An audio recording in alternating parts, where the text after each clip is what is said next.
হাওর পাহাড় এবং টিলা বেষ্টিত এই মৌলভীবাজার জেলায় শীতের তীব্রতা কিন্তু দিনে দিনে আরো কমছে, বাড়ছে শীতের তীব্রতা।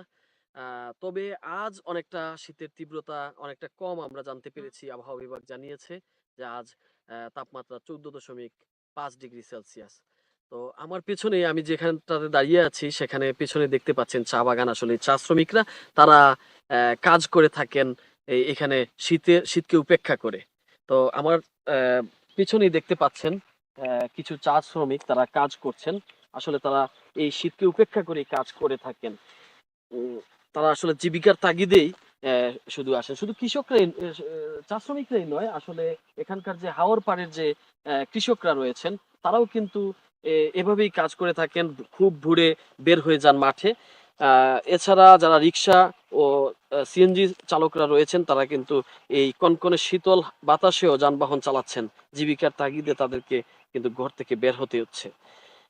এছাড়া সকাল ৯টা থেকে ১০টা পর্যন্ত কুয়াশা থাকায় হেডলাইট জ্বালিয়ে অনেক সময় যানবাহনকে চলাচল করতে দেখা যাচ্ছে সড়কে।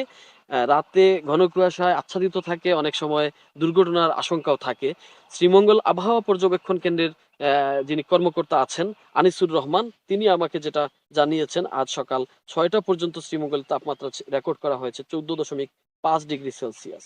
যদিও গত কয়েকদিনের তুলনায় আজকের এই তাপমাত্রা কিছুটা বেড়েছে, তবে দিনের এবং রাতের যে সর্বোচ্চ সর্বনিম্ন তাপমাত্রা এটা কাছাকাছি হওয়ার কারণে মূলত শীতের তীব্রতা বেশি অনুভূত হচ্ছে। গত 4 দিনের যে তাপমাত্রার যদি আমি বিশ্লেষণ করি, তবে আহ, বলতে চাই 2রা জানুয়ারি ছিল 11 ডিগ্রি সেলসিয়াস। 3 জানুয়ারি কিছুটা বেড়ে 12.2 ডিগ্রি সেলসিয়াস হয়। তারপরে 4 জানুয়ারি দেশের সর্বনিম্ন তাপমাত্রা কিন্তু এই মৌলভীবাজারের যে শ্রীমঙ্গলে রেকর্ড করা হয়েছিল 9.5 ডিগ্রি সেলসিয়াস। গতকাল অর্থাৎ 5 জানুয়ারি 12.5 ডিগ্রি সেলসিয়াস তাপমাত্রা রেকর্ড করা হয়। মৃদু শৈত্যপ্রবাহ আরো কয়েকদিন থাকবে বলে জানিয়েছে আমাদেরকে আবহাওয়া বিভাগ। এছাড়া সকাল ও সন্ধ্যার দিকে হাটবাজার ও গ্রামীণ জনপদের মানুষজন খড়কুটো সংগ্রহ করছেন। তারা আসলে আগুন জ্বালিয়ে চেষ্টা করছেন যে খানিকটা উষ্ণতা নেওয়া যায় কিনা।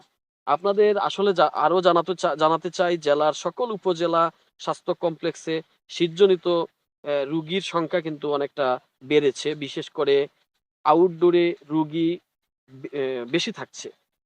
শ্বাসকষ্ট, জ্বর, সর্দি, ডায়রিয়া সহ বিভিন্ন রোগ নিয়ে আসলে মূলত হাসপাতালে আসছেন রোগীরা। মৌলভীবাজার 250 শয্যার হাসপাতালেও ভর্তি রোগী ও আউটডোরে সেবা নেওয়া রোগীর সংখ্যা অনেকটা বেড়েছে। আমাকে জানিয়েছেন এই তথ্যটি আবাসিক medical officer doctor Ahmad Faisal Zaman. দর্শক, শহরের ফুটপাতের উষ্ণ কাপড়ের যে দোকানগুলো রয়েছে সেখানে যারা নিম্ন আয়ের মানুষ রয়েছেন তারা কিন্তু ভিড় জমাচ্ছেন শীতের কাপড় কেনার জন্য। এছাড়া সামর্থ্যবান যারা রয়েছেন তারা বড় বড় বিপণী বিতানগুলোতে কিন্তু শীতের উষ্ণ কাপড় সেখান থেকে কিনছেন। জেলা প্রশাসন থেকে আহ, যদিও জেলা প্রশাসন থেকে ইতিমধ্যে উপজেলাগুলোতে অসহায় শীতার্ত মানুষের জন্য কম্বল বিতরণ করা হয়েছে, কিন্তু সেটা আসলে জনপ্রতিনিধিদের সম্পৃক্ত করে এগুলো বিতরণ করছেন উপজেলা নির্বাহী অফিসাররা। তবে জনপ্রতিনিধিরা যেটা বলছেন যে আহ, যে পরিমাণ তাদের যে আহ, সাধারণ মানুষ রয়েছে, যারা শীতার্ত মানুষ রয়েছে, তাদেরকে সে পরিমাণ আহ, কম্বল বিতরণ করতে পারছেন না বা শীতবস্ত্র বিতরণ করতে পারছেন না। তারা চাইছেন যে সেই শীতবস্ত্রের বরাদ্দ আরো বাড়ুক। তো মৌলভীবাজার থেকে এই ছিল আমার কাছে সর্বশেষ।